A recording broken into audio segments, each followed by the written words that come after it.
Kami mau bersyukur Tuhan. Kami mau naikkan penyembahan kami.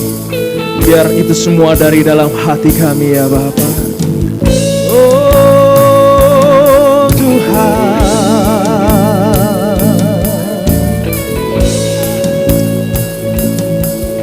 Mari kita katakan bersama-sama, banyak yang kau perbuat. Banyak yang kau perbuat di dalam hidupku. Rancangan indahmu terjadi di hidupku. Bapa yang mengerti segala yang ku perlu, yang ku perlu. Kasih-Mu Tuhan, kasih-Mu sempurna, nyata dalam hidupku. Ku bersyukur Bapa, ku bersyukur Tuhan, buat kasih setiamu di dalam hidupku. Ku bersyukur, oh ku bersyukur, ku bersyukur Bapa, ku bersyukur Tuhan, Tuhan, buat kasih setiamu, buat kasih setiamu di dalam hidupku. Ku bersyukur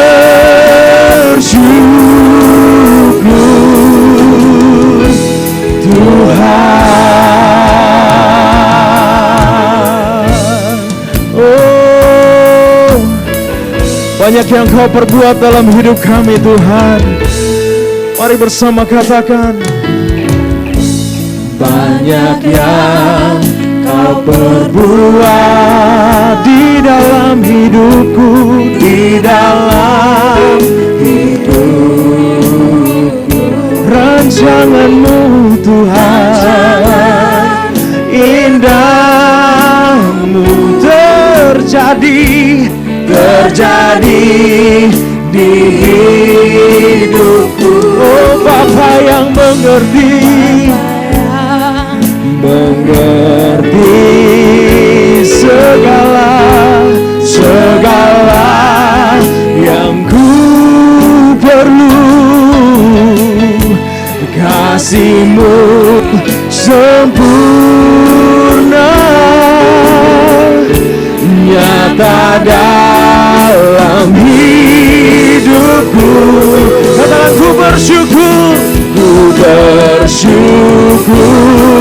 Bapa, ku bersyukur Tuhan, syukur Tuhan, buat kasih setiamu, buat kasih setiamu di dalam hidupku. Ku bersyukur, oh ku bersyukur, ku bersyukur Bapa, ku bersyukur Tuhan, syukur Tuhan, buat kasih setiamu di dalam hidupku. Ku bersyukur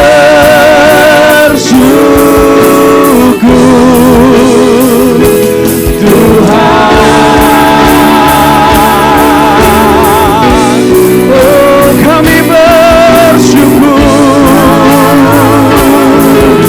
oh Tuhan, hati kami bersyukur buat kebaikan-Mu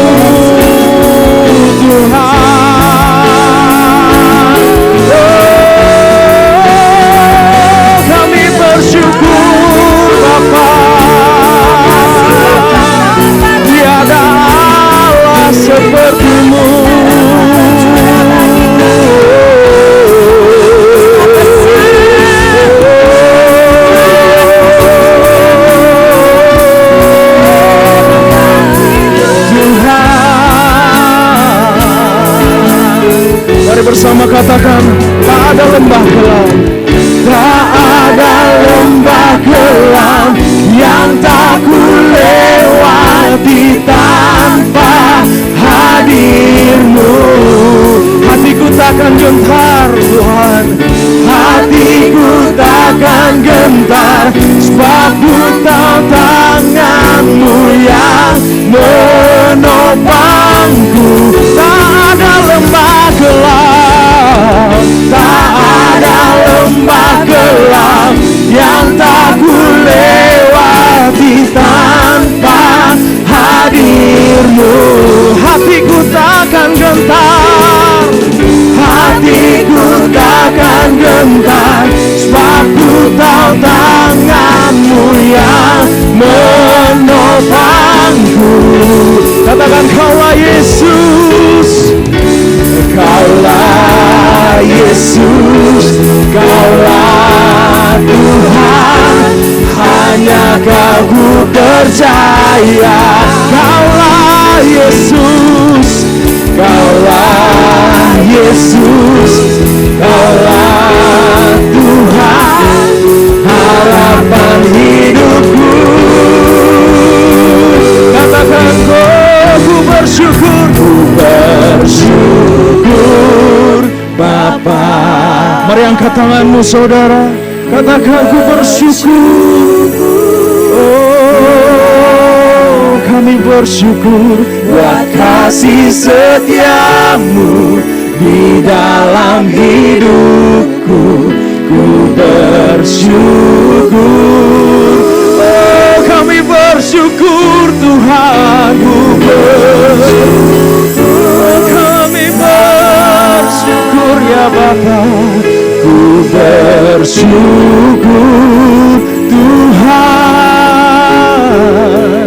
buat kasih setia-Mu di dalam hidupku. Ku bersyukur, ku bersyukur Bapa, ku bersyukur Tuhan, ku bersyukur Tuhan buat kasih setia-Mu, kasih setia-Mu di dalam hidupku. Ku bersyukur, oh ku bersyukur.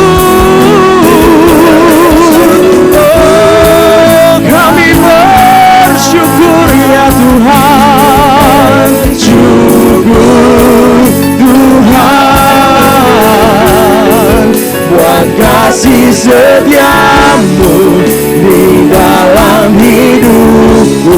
Ku bersyukur, ku bersyukur. Katakan, ku bersyukur, ku bersyukur, ku bersyukur, ku bersyukur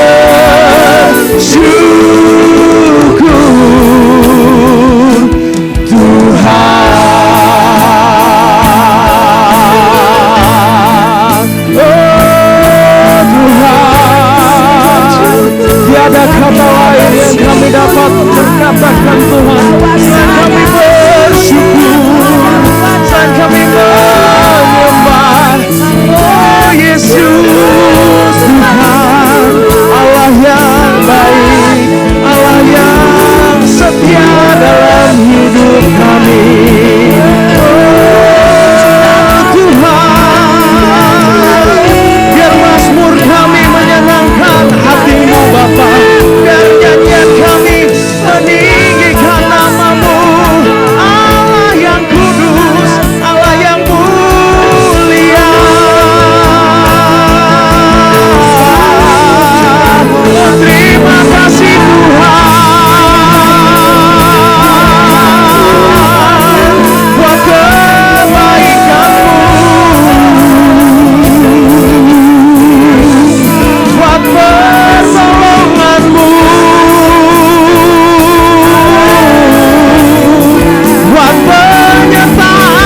Rabarabaya Shekalarabaya.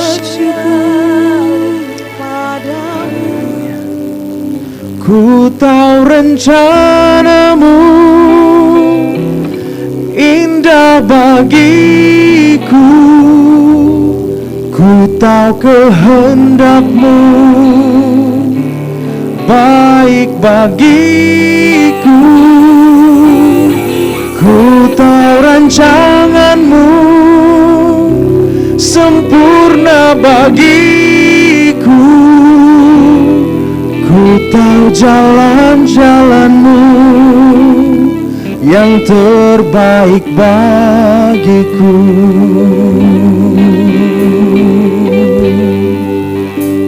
Mari katakan bersama-sama, Tuhan ku percaya rencanamu indah, walau saat ini tak ku mengerti.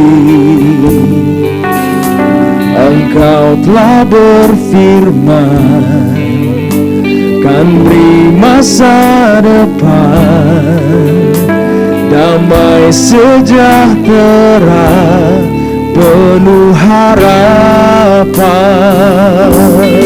Ku tahu rencanamu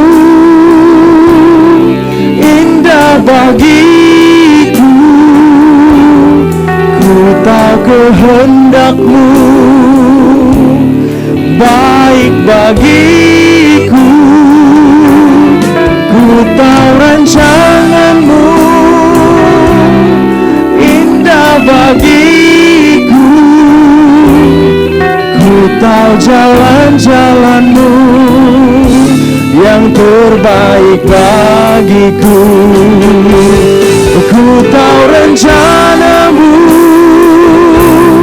indah bagiku, ku tahu kehendakmu, ku tahu kehendakmu baik bagiku, baik bagiku, ku tahu rancanganmu, janganmu indah bagiku,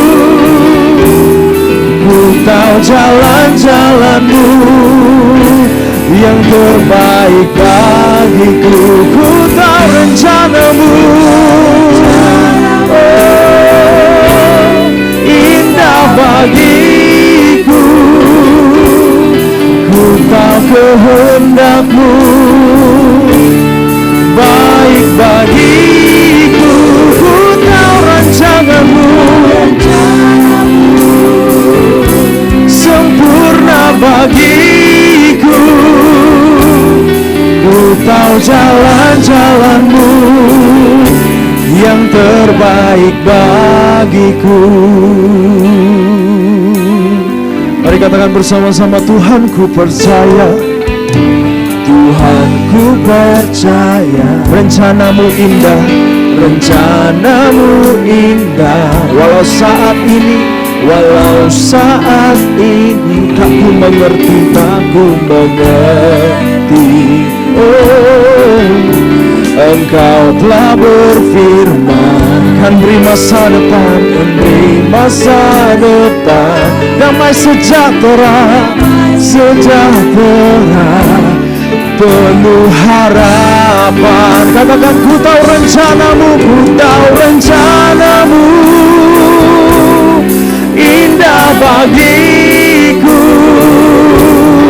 ku tahu kehendakmu baik bagiku, baik bagiku, ku tahu rancanganmu, rancanganmu sempurna bagiku, sempurna bagiku, ku tahu jalan-jalanmu, jalan-jalanmu yang terbaik bagiku, ku tahu rencanamu indah bagiku, ku tahu kehendakmu terbaik bagiku, ku tahu rancanganmu Tuhan sempurna bagiku. Ku tahu jalan-jalanmu terbaik bagiku. Ku tahu jalan-jalanmu, ku tahu jalan-jalanmu yang terbaik bagiku. Ku tahu jalan-jalanmu, tahu jalan-jalanmu yang terbaik bagiku. Ya Bapak Ibu Saudara, mari kita mendengarkan isi hati Tuhan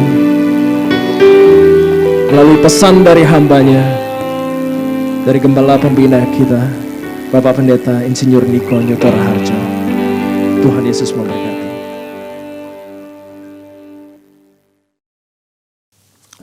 Alkitab berkata, Yesus mati karena dosa-dosa kita. Dia dikuburkan, tetapi pada hari yang ketiga Dia dibangkitkan.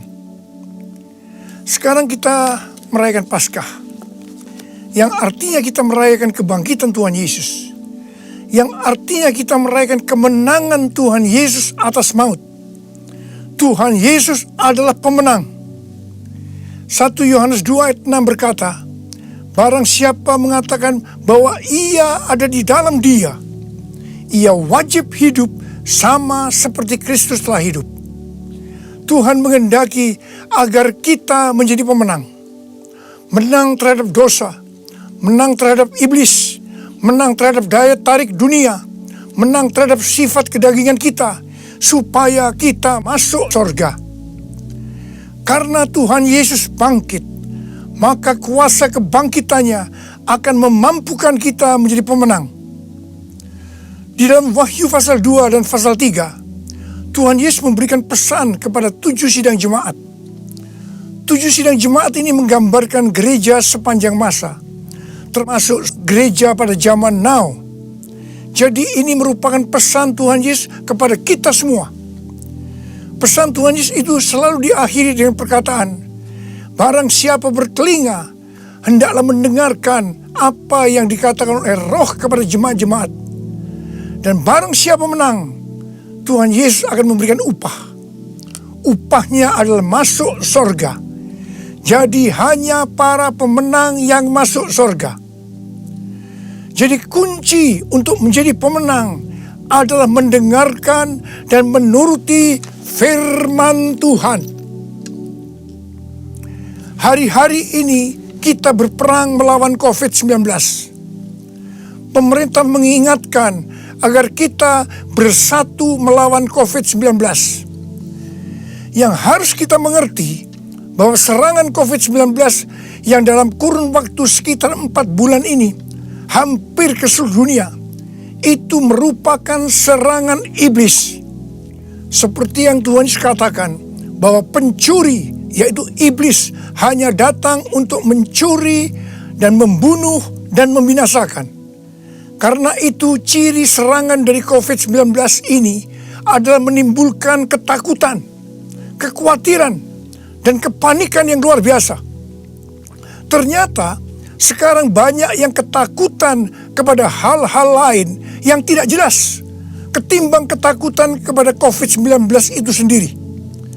Kalau hal ini berlarut-larut, maka akan terjadi orang yang meninggal karena ketakutan akan lebih banyak daripada karena COVID-19 itu sendiri. Dan memang hal ini yang dikehendaki oleh iblis. Tuhan akan menuntun kita agar kita menjadi pemenang dalam peperangan melawan COVID-19. Yang mau katakan amin? Yang pertama, agar kita menjadi pemenang, yaitu dengan melakukan seperti yang terdapat dalam Yesaya 30 ayat 15 yang berkata, dengan bertobat dan tinggal diam, kamu akan diselamatkan. Dalam tinggal tenang dan percaya terletak kekuatanmu. Jadi untuk menang melawan COVID-19, kita harus bertobat, kita harus koreksi diri, dan kita minta ampun kepada Tuhan, dan berjanji kepada Tuhan bahwa kita tidak akan melakukan hal-hal itu lagi. Kita juga harus tinggal tenang dan percaya Tuhan Yesus mampu dan mau menolong kita.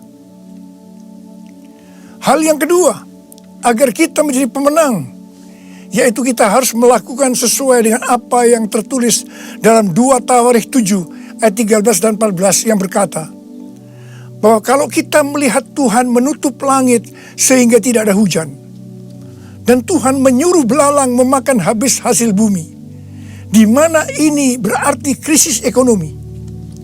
Juga kalau kita melihat Tuhan melepaskan penyakit sampar di antara umat Tuhan, di mana ini berbicara tentang COVID-19, maka Tuhan meminta kepada kita agar kita merendahkan diri, berdoa, mencari wajah Tuhan, dan berbalik dari jalan-jalan yang jahat. Kalau itu kita lakukan, Tuhan berjanji bahwa Tuhan akan mendengar dari sorga doa-doa kita, dan akan mengampuni dosa kita, dan akan memulihkan negeri kita, Indonesia yang tercinta. Kita menjadi pemenang melawan COVID-19. Hal yang ketiga, agar kita menjadi pemenang adalah menangking COVID-19. Tuhan berkata kepada saya bahwa untuk melawan balik serangan COVID-19 yang menimbulkan ketakutan, kekhawatiran, dan kepanikan, maka kita harus menghardik COVID-19 seperti Tuhan Yesus menghardik badai yang dahsyat. Seperti pada waktu itu dengan berkata, "Diam, tenanglah." Kalau Tuhan Yesus berkata kepada saya untuk melakukan ini, maka ini berarti bukan hanya untuk saya saja, tetapi saya diminta untuk menyampaikan kepada saudara. Karena itu, mari saya akan mengajak saudara sekarang untuk bersama-sama menghardik COVID-19 dengan berkata, dalam nama Yesus, dalam nama Tuhan Yesus, diam, tenanglah. Harap dicatat, apa yang kita lakukan ini Alkitabiah. Karena Tuhan Yesus berkata dalam Yohanes 14 ayat 12, "Aku berkata kepadamu, sesungguhnya barang siapa percaya kepadaku, ia akan melakukan juga pekerjaan-pekerjaan yang aku lakukan, bahkan pekerjaan-pekerjaan yang lebih besar daripada itu, sebab aku pergi kepada Bapa." Selama 14 tahun, saya melakukan 318 kali kebaktian kesembuhan ilahi. Tuhan selalu menyuruh saya untuk menghardik penyakit-penyakit yang datang menyerang kita dalam seluruh aspek kehidupan kita. Kalau berbicara tentang penyakit, itu bukan penyakit secara fisik saja, tetapi juga secara mental atau kejiwaan. Seperti ketakutan, kebingungan, tidak tahu apa yang harus diperbuat, depresi. Juga penyakit yang menyerang hubungan suami istri, hubungan orang tua dan anak, hubungan antar keluarga. Juga penyakit yang menyerang ekonomi. Setiap kali saya akan menghardik di dalam nama Tuhan Yesus. Dan ternyata banyak yang disembuhkan dan banyak orang yang diselamatkan. Setiap kali saya KKR, firman Tuhan yang saya sampaikan pasti tentang Injil. Sesuai dengan Markus 16 ayat 15 sampai dengan 18. Bahwa mujizat dan kesembuhan adalah tanda-tanda yang menyertai orang yang menginjil. Jadi kesembuhan yang terjadi itu dilakukan oleh Tuhan Yesus sendiri karena saya memberitakan Injil. Hal yang keempat, agar kita menjadi pemenang adalah melakukan seperti yang Daud lakukan. Pada zaman Raja Daud, Tuhan pernah menghukum orang Israel dengan penyakit sampar. Ada 70.000 orang yang mati. Tulah sampar ini berhenti setelah Daud melakukan 2 hal. Yang pertama, Daud bertobat, minta ampun sungguh-sungguh kepada Tuhan. Dan yang kedua, Daud membuat mezbah dengan membayar harganya. Jadi pada waktu Daud membuat mezbah di tanah Araunah, orang Yebus itu, Araunah berkata kepada Daud bahwa dia yang akan menanggung semua biaya pembuatan mezbah dan untuk korban bakaran. Tetapi Daud menolak, dan dia berkata bahwa dia akan membuat mezbah dengan cara membayar harganya. Saya percaya COVID-19 akan dikalahkan Kalau gereja-gereja Tuhan membuat mezbah doa, pujian, dan penyembahan dengan membayar harga, yaitu gereja harus hidup dalam kesatuan hati, unity. Jadi, gereja jangan saling menyerang, gereja jangan saling menyalahkan, gereja jangan saling menjelekkan, gereja jangan saling menghakimi. Mari kita melakukan seperti yang pemerintah anjurkan, yaitu bersatu melawan COVID-19. Hal yang kelima, agar kita menjadi pemenang, adalah dengan kita memuji dan menyembah Tuhan. Paulus dan Silas dipenjara karena menyembuhkan anak perempuan yang mempunyai roh tenung. Paulus dan Silas dicambuk, tangannya dibelenggu, kakinya dipasung, dan ditempatkan dalam penjara bagian tengah dengan penjagaan yang ketat. Pada waktu tengah malam, mereka menyanyikan puji-pujian kepada Tuhan dengan suara keras, sehingga orang-orang hukuman lain mendengarkan mereka. Tiba-tiba terjadilah gempa bumi yang hebat. Sendi-sendi penjara goyah, dan seketika itu juga terbukalah semua pintu, dan terlepaslah belenggu mereka semua. Paulus dan Silas bebas. Mungkin ada di antara saudara yang terbelenggu, terpasung oleh ketakutan, kekhawatiran, kepanikan karena pandemi COVID-19. Saudara harus banyak memuji dan menyembah Tuhan, seperti yang dilakukan oleh Paulus dan Silas. Paulus dan Silas melakukan apa yang disebut dengan korban pujian atau korban ucapan syukur. Sesuai dengan 1 Tesalonika 5 ayat 18, maka kita harus mengucap syukur di dalam segala hal, yang berarti baik enak maupun tidak enak. Karena itulah yang dikehendaki Allah dalam Kristus Yesus bagi kita. Untuk melakukan korban pujian atau korban ucapan syukur itu tidak gampang. Kita perlu belajar dari Daud, seperti yang Daud lakukan dalam Mazmur 103 ayat 1 yang berkata, "Pujilah Tuhan, hai jiwaku. Pujilah namanya yang kudus, hai segenap batinku." Itu artinya kita memerintahkan kepada jiwa kita untuk memuji Tuhan. Terus perintahkan, meskipun itu terasa berat, sampai kita bisa memuji Tuhan. Dan saudara akan menang melawan COVID-19. Saudara juga bisa menyanyikan lagu "Hati yang gembira adalah obat yang manjur." Ada banyak ayat dalam Alkitab yang mengatakan bahwa kita harus bersuka cita, kita harus bergembira. 1 Tesalonika 5 ayat 16 berkata, "Bersukacitalah senantiasa." Hati yang bersuka cita, hati yang gembira adalah obat yang manjur untuk melawan COVID-19. Hal yang keenam, agar kita menjadi pemenang, adalah dengan cara menabur. Pada waktu masa kelaparan, Tuhan berkata kepada Ishak, "Jangan pergi ke Mesir, diamlah di negeri yang kutunjukkan kepadamu." Dan Ishak tinggal di Gerar. Mesir berbicara tentang cara-cara lama. Di dalam menghadapi kelaparan, Tuhan berkata kepada Ishak, "Jangan pakai cara-cara lama, tapi harus pakai cara Tuhan." Setelah itu, apa yang Ishak lakukan?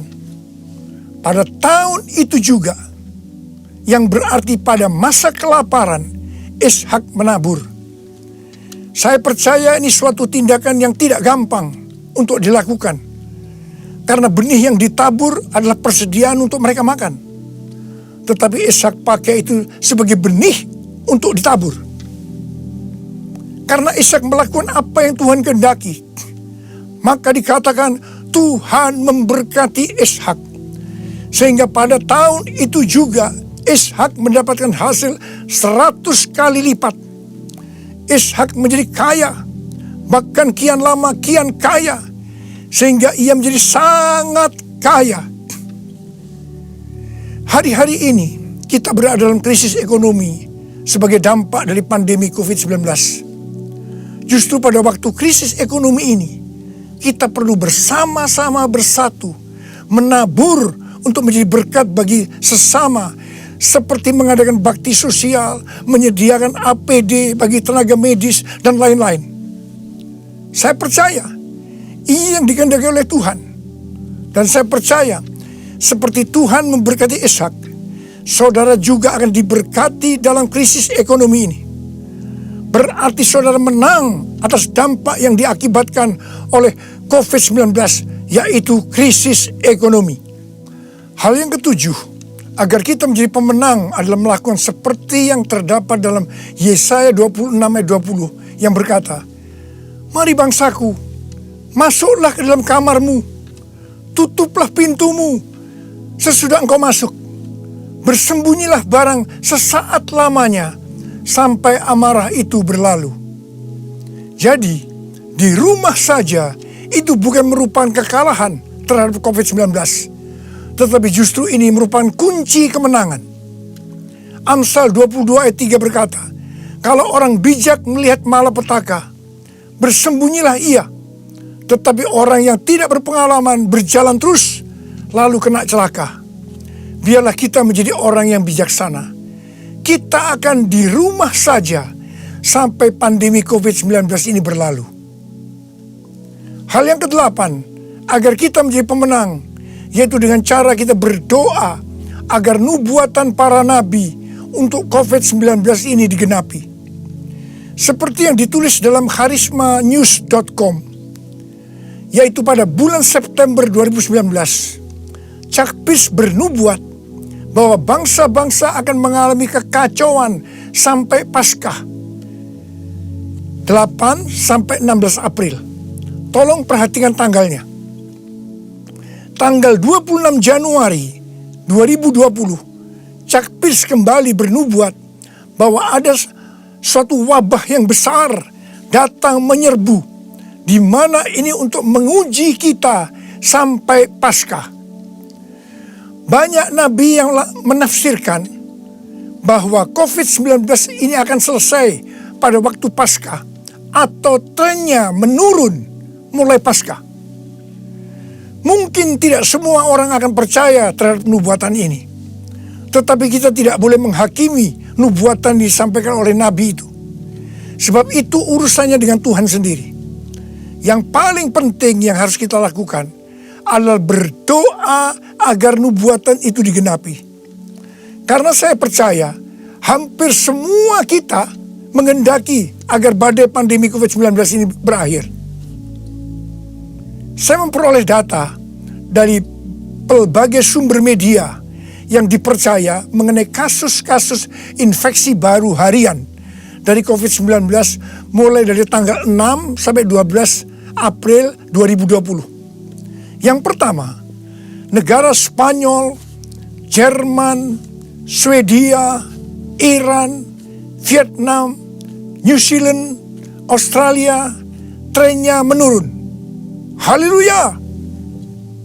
Yang kedua, Denmark melonggarkan lockdown dan sebagian sekolah akan dibuka pada tanggal 15 April 2020. Penerbangan domestik di Vietnam akan dimulai dioperasikan tanggal 16 April 2020.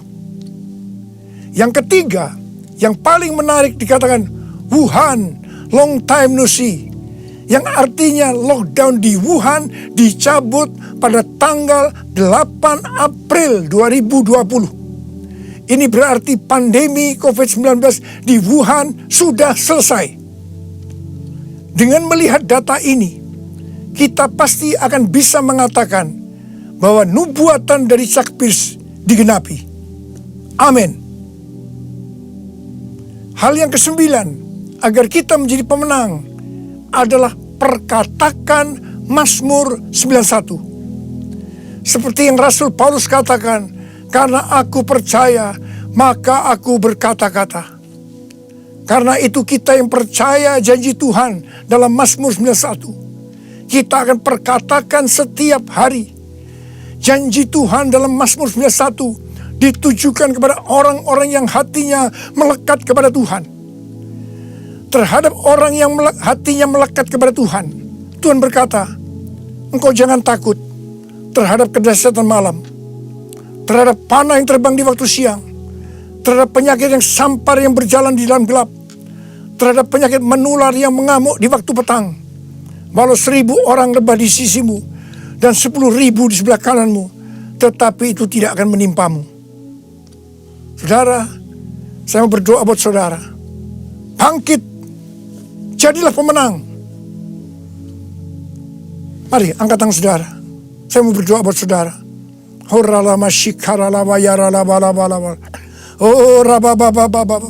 Ini pesan Paskah yang Kau berikan kepada kami, Tuhan. Terima kasih, Paskah di mana Engkau bangkit menang terhadap maut. Demikian Kau menghendaki kami keluar sebagai pemenang, ya Tuhan. Bapa, hamba berdoa buat anak-anak-Mu semua. Biar kami semua boleh bangkit dan jadi pemenang. Termasuk menang terhadap COVID-19. Bapa, jagalah anak-anak-Mu. Sertai Tuhan anak-anak-Mu. Sembuhkan mereka yang sakit, Tuhan. Sembuhkan mereka, sembuh dalam nama Yesus. Sembuh, terima kesembuhan dalam nama Yesus. Dalam nama Yesus, sembuh. Amin.